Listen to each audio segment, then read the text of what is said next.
bukan student, dia bukan medical student, tapi dia spy apa yang korang nak buat dalam satu group tu. Okay, cuba bagi tahu saya macam mana daripada hobi yang awak pilih ni boleh mendorong minat awak ke medik. Bayangkan.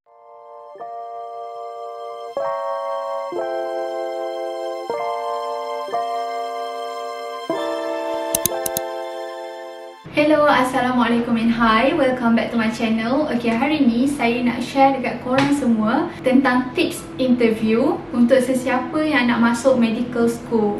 Okay, dalam video kali ni saya akan pecahkan sharing session saya kepada 3 bahagian. First kali saya akan ceritakan dekat korang apa tu interview jenis MMI. Saya nak share dekat korang 6 tips macam mana nak perform interview untuk masuk medical school. And then the last one, saya akan share dekat korang the real sample of question and also answer. Okay, berbalik kepada video-video sebelum ni yang saya pernah share dekat korang semua. Saya merupakan seorang pelajar USMKLE International Medical Program. And then saya pernah undergo interview untuk masuk dalam program medical. Jadi sekarang saya nak share dekat korang interview jenis MMI. Okay, MMI tu apa? Okay, mostly interview untuk masuk medical schools adalah berdasarkan MMI. Okay, MMI ni apa? MMI ni adalah short form untuk multiple mini interview. Okay, multiple mini interview ni maksud dia ada banyak interviewer yang akan interview kita, tapi bukan dalam satu masa yang sama. Kita kena bergerak daripada satu stesen ke stesen yang lain yang mengandungi soalan yang berbeza. Kalau interview jenis one to one, face to face, kita seorang dan ambil tu and then another interview seorang, itu bukan MMI. MMI ni yang mana student tu perlu pergi ke satu stesen ke stesen yang lain untuk undergo interview. Maksudnya dekat satu stesen tu students akan ada cabaran yang berbeza. Dia macam Running Man. Bukan Running Man, dia macam kita buat treasure hunt. Macam dekat satu station ada cabaran dia, and then bila kita move to another station ada juga cabaran dia. Dia macam tu lah. Bagi saya multiple mini interview ni best. Sebab apa? Sebab kita tak akan jadi terlampau banyak pressure sangat. Contohlah, kalau kita dekat satu station tu kita macam tak perform sangat kan, kita ada stesen-stesen yang lain yang kita boleh perform. Sebab setiap stesen tu ada soalan yang berbeza. Dia uji students dengan cara yang berbeza sebab ada interviewer yang berbeza. Jadi dia boleh kurangkan pressure students. Saya sangat-sangat bersyukur sebab saya dapat chance untuk undergo interview jenis MMI instead of interview one to one sahaja. And then interview jenis MMI ni juga dia best sebab apa? Sebab kita akan ada masa rehat, kita ada gap masa. Macam contohlah, kita dah pergi interview dekat satu stesen ni, and then bila kita nak move to another station, ada juga masa rehat juga kat situ. Okay, sepanjang pengalaman saya interview MMI, saya pernah datang sekali saja. Saya pernah attend satu kali saja. And then dalam interview tu ada 9 station. Okay, ada 9 station, ada 5 station aktif, and then ada 4 station tak aktif. Station tak aktif ni maksud dia station di mana ada 2 station rehat, ada 2 juga station menulis di mana korang kena tulis essay. And then station yang 5 station aktif ni adalah station di mana bila korang masuk bilik interview tu, korang akan jumpa interviewer. Di mana maksudnya ada 5 interviewer lah. Okay, macam saya dah cakap tadi kan ada 5 station aktif kan. Okay, so maksud dia macam bila korang dah nak kena undergo MMI, dia akan bagi korang masa lah untuk terus pergi ke stesen masing-masing. Okay, macam saya pergi stesen 1 dulu. Okay, lepas tu saya masuk stesen 1, adalah soalan dengan interviewer macam tu kan. Lepas saya dah keluar stesen 1, saya pergi ke stesen yang kedua. Kalau stesen yang kedua ni pula, maybe saya boleh dapat stesen yang aktif ataupun tak aktif juga. Sebab dia campur-campur. Stesen aktif dengan tak aktif dia campur sekali. Tak adanya kita pergi undergo 5 stesen aktif semua, lepas tu dah habis 5 stesen aktif kita pergi semua stesen yang tak aktif. Bukan, dia campur-campur. Maksudnya adalah selitkan stesen yang tak aktif tu di antara stesen yang aktif. Okay, so kalau saya dah pergi ke stesen yang aktif ni kan, nombor 1 ni, Saya keluar, maybe saya boleh dapat station yang aktif lagi, ataupun saya dapat station yang tak aktif lagi. So ikut je lah flow dia. Memang setiap U dia akan bekankan flow masing-masing. Sebelum students undergo MMI, dia akan explain lah mana satu bilik yang korang kena pergi, macam tu. Okay, untuk station yang tak aktif ni, dia kan saya dah cakap dia soalan essay. Dia suruh kita tulis essay. Macam dulu saya ingat lagi, dia ada minta suruh saya buat rumusan bahasa Melayu. And then English pun dia ada suruh juga saya buat short essay tentang satu topik ni. Macam tu lah. Maksudnya basically menulis je lah. Kalau station yang rehat tu, 2 station rehat, korang just duduk and then relax je lah. Tak ada apa-apa yang korang kena buat pun. Just macam relax, take times and macam prepare untuk another station. Macam tu lah. Untuk korang prepare, untuk jadi well prepared untuk another station. Jadi tempoh masa untuk setiap station ni, hari tu saya masih ingat lagi 5 minit tempoh masa untuk setiap station ni. Lepas 5 minit tu dah berakhir untuk satu station ni, akan ada loceng yang berbunyi. Maksudnya korang kena keluar and then pergi ke station yang lain. Maksudnya kalau korang tengah buat essay waktu tu, 5 minit dah habis tapi korang tak habis tulis lagi, korang kena bergerak ke station yang lain. Korang tak boleh nak sambung dah untuk satu station tu sebab masa dia dah tamat. Okay, untuk 5 station aktif ni ada banyak lah benda yang korang kena buat. Salah satunya, ada juga korang kena berlakon. Korang kena menyanyi kalau korang ada hobi. Ataupun korang juga ada soalan-soalan fakta yang doktor akan tanya. Ataupun ada juga station yang korang kena bagi pendapat tentang satu situasi ni. Okay, mesti ramai tertanya kan, student nak jadi doktor tapi kena berlakon juga ke? Okay, station berlakon tu adalah satu station di mana doktor tu nak tengok kemampuan kita deals, communicate dengan patient, communicate dengan orang di sekeliling kita. So itu adalah salah satu cara untuk doktor tu dapat tahu melalui session berlakon tu. Dia bukanlah berlakon yang macam korang masuk drama competition tu. Dia bukan. Dia macam just macam doktor tu nak tengok korang punya communication skills dengan orang lain macam mana. Waktu korang dah habis pergi 9 station ni, korang akan dibawa kepada tugasan berkumpulan. Okay, tugasan berkumpulan ni nanti dia akan bagi satu senarai nama and then korang kena pergi bilik mana yang korang diarahkan untuk pergi. Okay, so untuk tugasan kumpulan ni, semua ahli kena menyelah lah. Tak boleh seorang tu je yang over menyelah. Maksudnya semua orang kena menyelah sebab seorang dalam grup korang tu yang spy. Yang ini saya tak tahulah benda ni betul ke tak kan. Dia macam ada someone yang bukan, dia bukan student, dia bukan medical student, tapi dia spy apa yang korang nak buat dalam satu grup tu.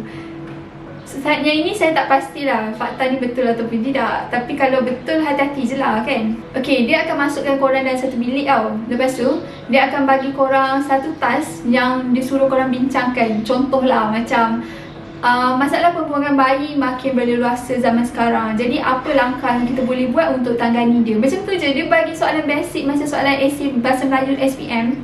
And then korang, apa lagi, korang kena bincang dalam satu grup, bincang macam mana nak selesaikan masalah tu. So daripada perbincangan tu lah dia nak tengok korang macam mana. Tapi yang peliknya, waktu korang undergo tugasan berkumpulan ni, takkan ada seorang doktor ataupun mana-mana staff yang akan duduk dalam bilik tu. Yang ada korang punya ahli kumpulan je. Sebab tu lah senior saya cakap ada spy sebenarnya dalam ahli kumpulan korang. Yang itu saya tak pasti kesahihannya betul ataupun tidak. Tapi kalau ada sekalipun, tak apalah, just be yourself. Kita just try macam buat je yang terbaik yang kita boleh buat. Even ada spy ke tak ada spy ke, nampak lah kan. Kita jadi diri kita, cuba untuk tolong orang lain juga yang macam blur-blur. Lepas tu kita bagi idea jugalah sepanjang proses perbincangan tu. Korang kena berbincang dalam grup and at the end korang kena bentangkan dekat depan doktor. Kerja berkumpulan ni macam best lah. Sebab waktu tu korang macam bergaul dengan semua orang. Even korang tak kenal ke korang bergaul juga kan. Lepas tu dah last tu korang kena bentang lah. Cara perbentangan saya hari tu, saya akan pakai kertas mancung je untuk present dekat semua orang tentang idea. And then dia bagi masa perbentangan lebih kurang 10 minit je saya rasa. Dalam grup tu ada 10 orang macam tu tau. So masa perbentangan tu kena short lah. Setiap orang kena cakap sikit-sikit je. Macam seorang boleh cakap seminit je. Waktu dalam grup saya tu memang ramai sangat yang macam excited, yang macam suka bercakap. So saya pun dapat cakap sikit je lah. Tapi tak apalah, asalkan kita dapat tolong orang lain. Yang paling penting adalah di mana waktu kita berbincang, tengah berbincang kawan kita tu, Kat situ saya rasa dia akan nilai melalui SPY ni. Saya tak pasti kesahihan dia, tapi okay, so korang dah faham MMI ni interview dia macam mana. Saya harap korang faham. Sekarang ni kita akan bergerak kepada tips untuk perform interview untuk masuk medical school. Okay, first sekali tips yang saya rasa paling berkesan dan sangat-sangat penting adalah just be yourself. Okay, jadi je diri korang, jadi diri korang sebenar. Jangan try untuk jadi orang lain. Jangan try untuk jadi someone yang korang tak suka pun. Just be yourself. Faham tak? Macam waktu before nak masuk bilik interview tu, waktu tengah menunggu giliran, korang just macam relax.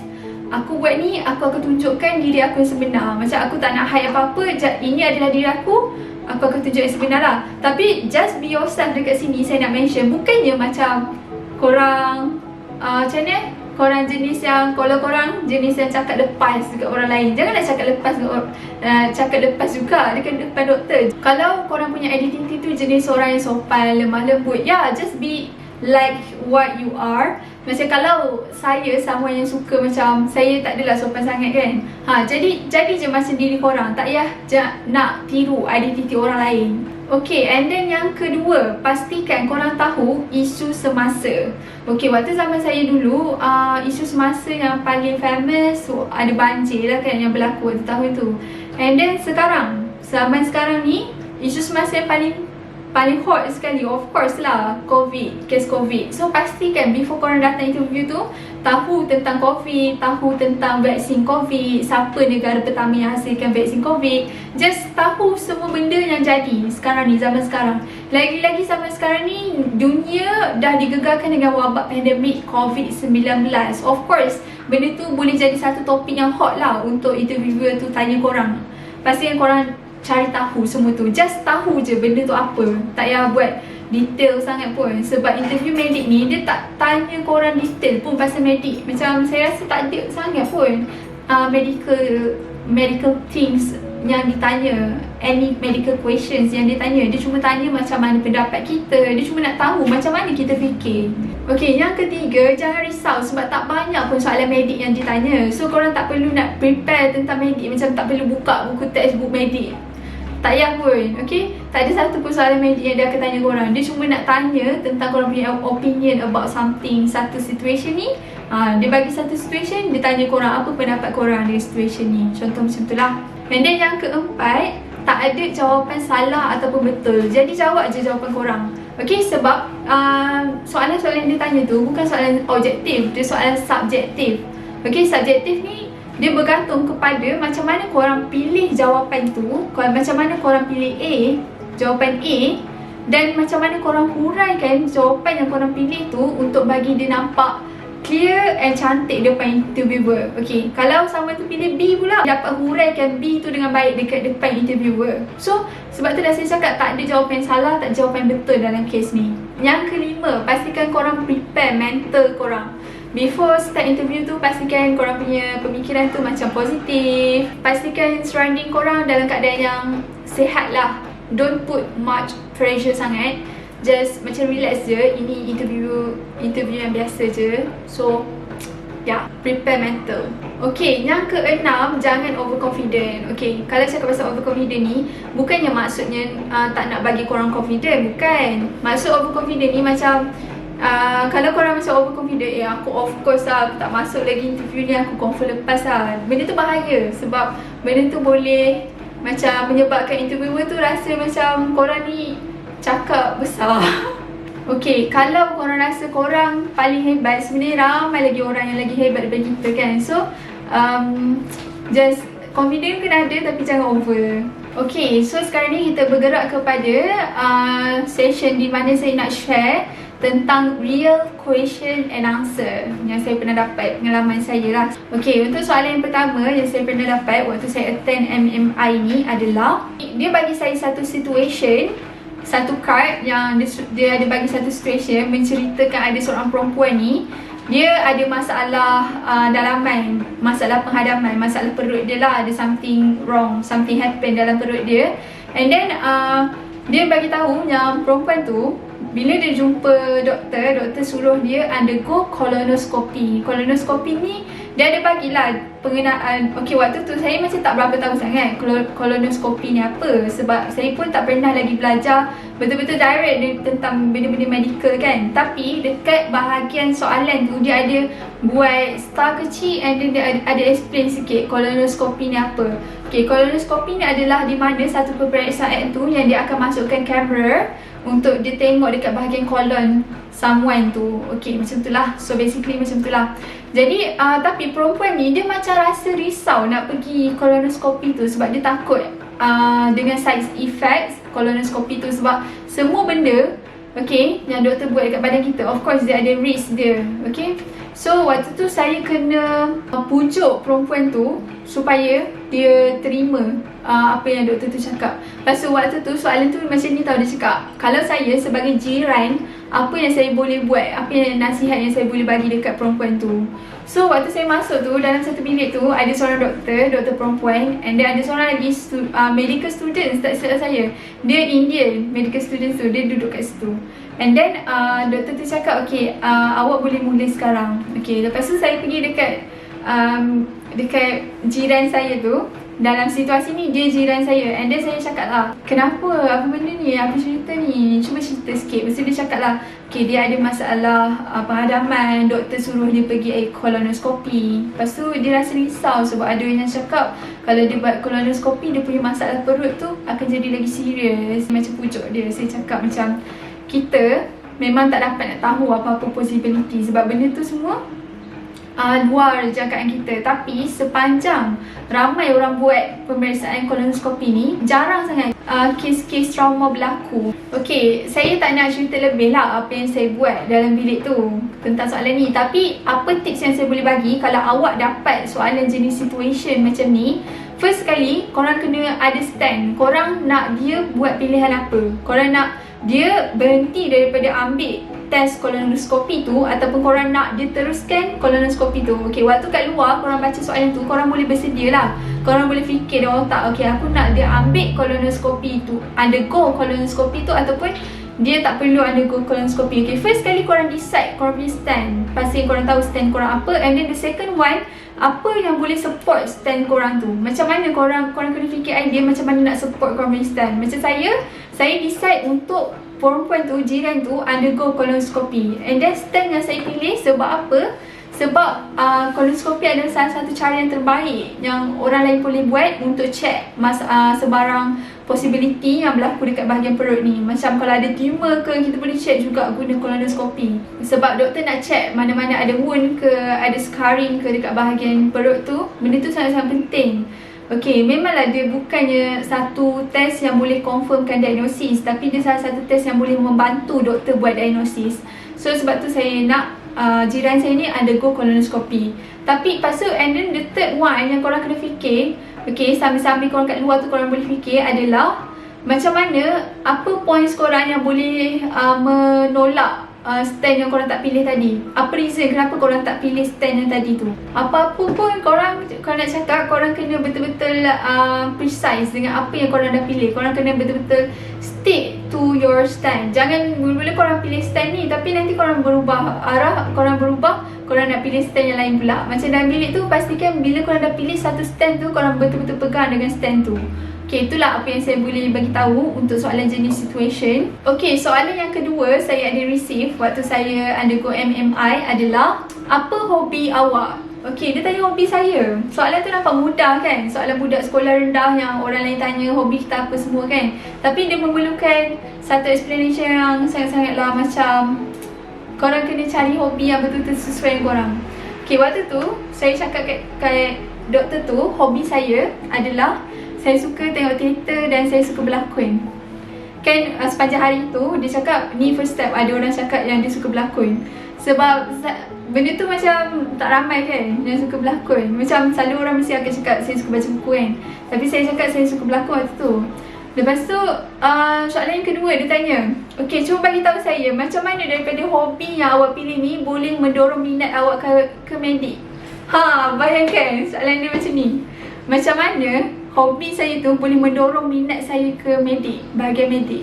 Kat situ baru saya macam, oh macam ni dia linkkan soalan tu. Macam ni dia linkkan hobi dengan course yang saya nak pilih ni. Okay, waktu tu saya olah sikit idea saya. Macam tadi saya cakap, saya punya hobi adalah saya suka tengok teater and then suka tengok orang berlakon kan. Okay, jawapan saya, apa berkaitan tengok orang berlakon dengan teater dengan medical, dengan perubatan? Saya jawab macam ni. Saya cakap kat doktor tu yang bila someone tu dia tengok teater and dia ada minat untuk berlakon, okay, dia boleh kawal emotion. Sebab kalau kita bercakap tentang teater and then drama, the real scenes drama, bukan drama TV3 tu tau. Ni adalah teater yang betul-betul on live, on air, yang macam orang boleh tengok on the spot, macam real depan mata orang tu boleh tengok kan. Bila someone tu dia ada skills atau bakat dalam lakonan teater, dia ada capability untuk control dia punya emotion. Okay, contohlah macam satu scene tu, cerita tu memang cerita sedih. Okay, ada bahagian yang dia kena control, dia jangan bagi sedih. Okay, sebab students yang belajar teater ni, okay, so dulu saya ada basic teater sikit. Dia ada skills untuk control dia punya emotion. Macam sepatutnya scene tu scene sedih, tapi orang ni dia kena control, jangan sedih, jangan nangis. Dia tak boleh nangis. Dia ada few techniques yang diajar oleh orang-orang yang suka berlakon dalam teater ni untuk control emotion. Jadi saya bagi tahulah daripada teater tu, daripada macam mana someone tu dia boleh belajar untuk control dia punya emotion. Daripada situlah dia boleh menjadi seorang doktor yang ada empathy terhadap orang lain. Contohlah, patient tu dia ada masalah keluarga dan patient tu dia cerita semua masalah dekat doktor tu. Doktor tu tak boleh nangis depan patient. Okay, sebab apa? Sebab kalau doktor nangis depan patient, macam mana patient tu nak rasa kuat? Okay, jadi saya cakap dekat doktor tu yang interview saya tu, sebab itulah skills dalam teater di mana kebolehupayaan untuk kontrol kita punya emosi sangat penting dan boleh diimplementasikan untuk siapa yang terlibat dalam sektor perubatan. Okay, macam itulah saya kaitkan. Jadi apa yang saya nak cakap kat sini, tak kisahlah hobi korang apa. Hobi korang main bola ke, naik basikal ke, pastikan korang boleh generate idea macam mana daripada naik basikal boleh melahirkan minat terhadap medik. Faham tak? Macam apa link basikal dengan medik. Pastikan apa jawapan korang bagi tu dapat relatekan to each other. Kalau korang pilih hobi yang macam membaca, hobi tu dia macam biasa. Korang kena pastikan jawapan korang lain daripada orang lain. Orang lain tak ada. Faham tak?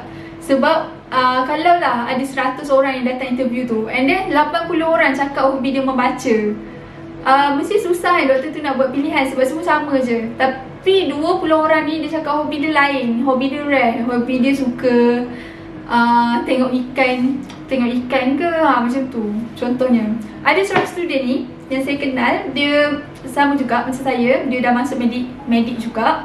Dia cerita kat saya yang dia jawab kat interview tu, hobi dia siang ikan. Macam mana daripada siang ikan tu boleh melahirkan minat dia terhadap medik. Pastikan apa-apa hobi yang korang pilih, dia relatable lah dengan medik. Okay, and then soalan saya pernah terima adalah common disease in Malaysia. Dia tanya, apa penyakit yang paling common dekat Malaysia? Saya bagi tahu lah waktu tu common penyakit denggi. So saya bagi tahu tentang penyakit tu. So dia macam ni tau. Kalau nak interview medik, korang just tahu benda-benda basic. Korang tak perlulah nak pergi macam saya cakap tadi, tak perlu nak buat join mana-mana online course yang belajar medik ke apa, tak perlu. Korang just kena tahu benda basic. Contoh macam penyakit paling common dekat Malaysia, apa isu semasa zaman sekarang, vaksin patut orang ambil ataupun tak, macam itulah.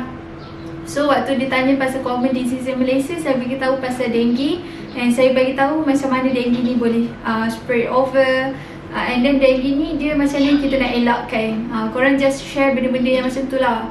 Dia punya, macam kalau soalan fakta ni, korang just share penyakit tu kenapa dia common, macam mana nak stopkan penyakit tu, and then apa treatment orang tu boleh dapat kalau dia dapat penyakit tu. Macam dia kena ambil pills ke, macam tu lah. Okay, and then the last one, soalan yang kelima, dia ada tanya tentang academic structure kalau korang masuk medik dekat satu universiti awam tu. So kalau korang pergi interview dekat UKM ke, UM ke ataupun USM ke, pastikan korang tahulah betul-betul apa structure academic medik untuk student medik dekat U yang korang nak apply tu. Okay, so waktu tu saya ceritalah apa curriculum dia, And then kenapa saya pilih universiti tu? Dia ada juga tanya soalan macam tu. That's why penting untuk korang tahu organisation you mana yang korang nak apply tu. So waktu korang nak mention kenapa korang pilih universiti tu, korang mentionkan 1-2 orang yang terlibat dalam organisation universiti korang. So bila korang mention nama 1-2 orang yang terlibat dalam organisation tu, and then kalau 2 orang tu orang yang pernah macam 2 orang yang hebat kan, korang bagi tahulah dekat interviewer tu apa pengorbanan ataupun sumbangan 2 orang yang korang mention tu. So bila korang selitkan structure organisation universiti yang korang apply tu, secara tak langsung orang yang tengah interview korang tu, dia akan rasa macam, oh budak ni dia tahu structure organisation universiti. So benda tu salah satu nilai tambah untuk korang. Benda ni bila dia tanya soalan pasal structure akademik dia, semua ni itu soalan fakta. Korang memang kalau korang tak baca, memang korang tak dapat lah. So apa-apa pun bila nak apply mana-mana universiti, pastikan korang tahu dulu dia punya organisation macam mana, and then program course yang korang nak apply tu, dia punya course macam mana. Contoh medik yang saya tengah belajar sekarang ni, course saya dia ada 5 tahun, and then 2 tahun adalah pre-clinical, and then 3 tahun adalah tahun clinical. So itulah salah satu structure akademik yang korang boleh explain dekat doktor. And then cara belajar, cara student nak belajar untuk medik, untuk ambil medik dekat universiti tu adalah berdasarkan sistem ataupun blok. Sistem tu maksudnya macam korang nak belajar pasal medik tu, korang belajar daripada sistem. Contohnya sistem darah, sistem jantung, sistem pernafasan. Okay, dia ada 2 tau cara student medik belajar. Dia punya structure akademik ni, satu yang jenis bersistem, satu lagi yang jenis blok. And then kalau cakap pasal blok pula, dia jenis yang korang belajar anatomi. Maksudnya korang belajar bahagian badan semua bahagian badan korang belajar dulu. Maksudnya korang belajar anatomi mata, anatomi telinga, semua tu korang belajar. And then baru korang bergerak kepada fisiologi. Fisiologi tu adalah macam mana sistem dalam badan kita bergerak, macam mana kita makan, lepas kita makan apa yang jadi dekat makanan tu. So itu fisiologi. And then farmakologi. Farmakologi tu adalah drug, maksudnya dadah. Maksudnya macam drug, orang tu kalau sakit dia makan drug apa. Itu adalah pembelajaran jenis blok. Maksudnya korang habiskan satu-satu. Kalau jenis sistem ni, macam tadi saya dah mention, korang belajar sistem pernafasan kan, dia akan masukkan semua blok-blok tu dalam bawah satu sistem. Contohnya sistem pernafasan tu korang belajar pasal anatomi yang melibatkan pernafasan je. Korang belajar tentang hidung, korang belajar tentang paru. Maksudnya pasal korang belajar farmako untuk pernafasan. Contoh kalau orang tu ada masalah asma, apa drug yang kita boleh bagi. Itu adalah pembelajaran jenis sistem.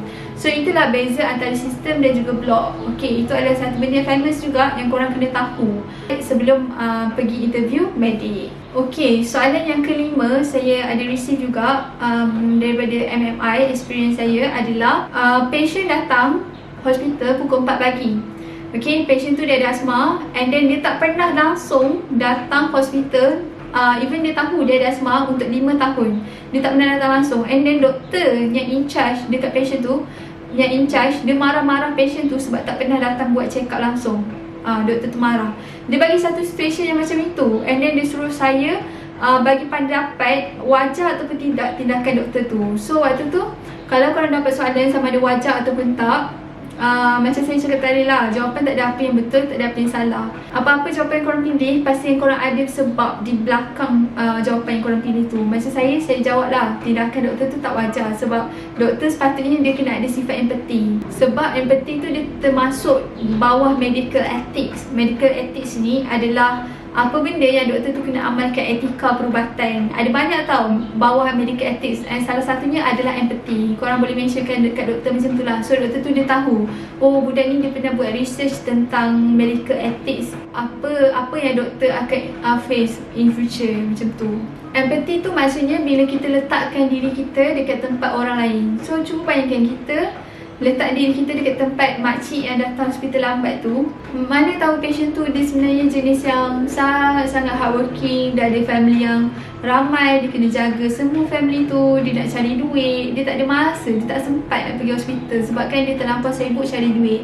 Kita kena fikirlah benda-benda macam tu. Itulah salah satu cara korang nak nak ada lahirkan perasaan empathy, korang letakkan diri korang di tempat tu. So jangan marah patient, tapi nasihatkan diri elok-elok.